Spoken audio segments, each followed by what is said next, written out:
Bonjour tout le monde, je me présente, Patrick Daigle, armurier militaire à la retraite, maintenant armurier collaborateur pour Aventure Chasse et Pêche.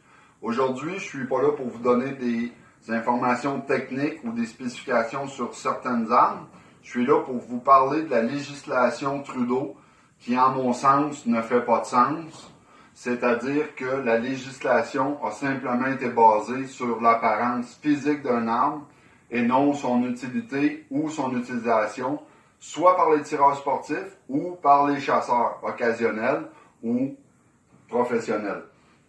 Aujourd'hui, j'ai 6 armes à vous présenter, tous du même calibre, tous la même marque et tous le même modèle, seulement l'esthétique a été changée.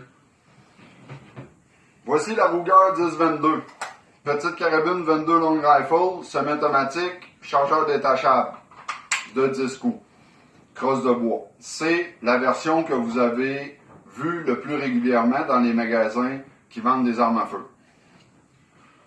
J'ai décidé qu'on faisait de l'esthétique. J'ai fait venir une crosse laminée ambidex, beaucoup plus ergonomique. J'ai pris la 10-22, j'ai déposé son mécanisme, canon et système de détente dedans, et voilà. J'en ai fait une autre.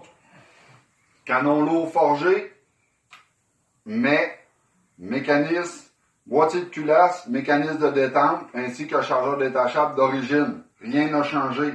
Aucune puissance n'a été ajoutée à l'arme, aucune performance de tir, autre que peut-être un peu de précision due à son canon. Aucune rapidité supplémentaire n'a été ajoutée non plus.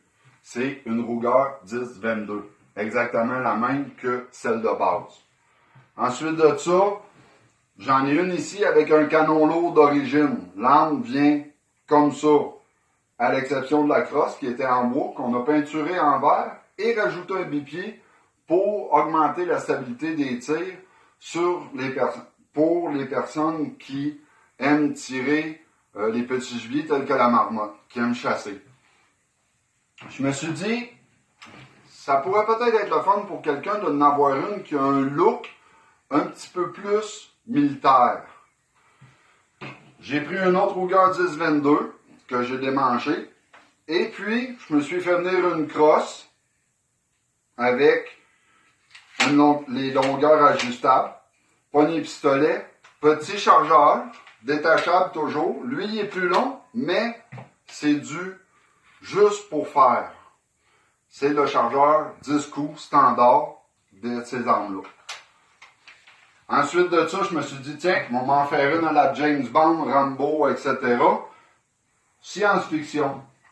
J'ai pris une Ruger 10-22, je me suis fait venir des accessoires, et voilà, j'ai une arme qui, selon la nouvelle législation, est une arme d'assaut.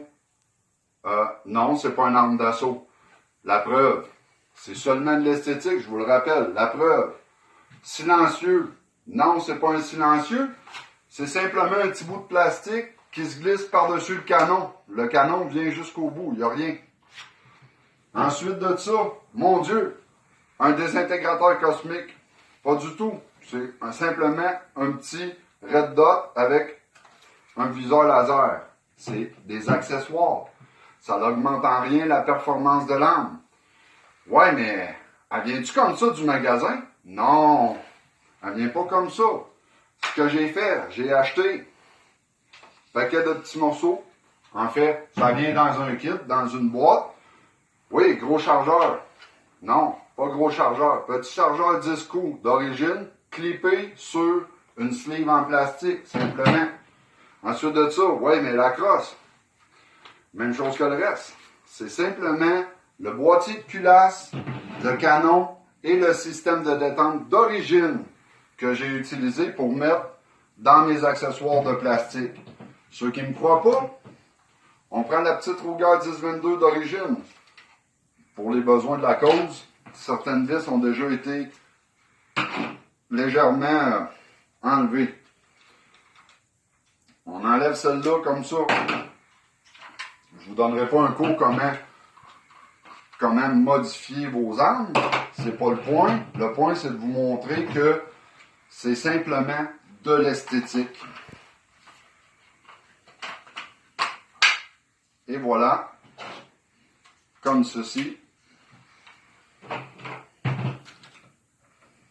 On met ça en place. On lui remet son petit chargeur d'origine 10 coups. Et vous retrouvez exactement la même arme que vous voyez chez vos marchands d'armes à feu quand elle arrive de base. Alors, selon vous, la législation Trudeau pour le ban des armes à feu est-elle justifiée ou c'est simplement une législation faite pour plaire à certaines personnes qui n'aiment pas le look militaire? Selon moi, il n'y a rien qui justifie ce ban-là, puisque je viens de vous démontrer que la même arme, de base, peut ressembler à une arme science-fiction, comme peut ressembler à une arme zombie, ou comme peut ressembler simplement à une arme de style sniper. C'est une 22 semi-automatique. À vous de juger. Sur ce, bonne journée.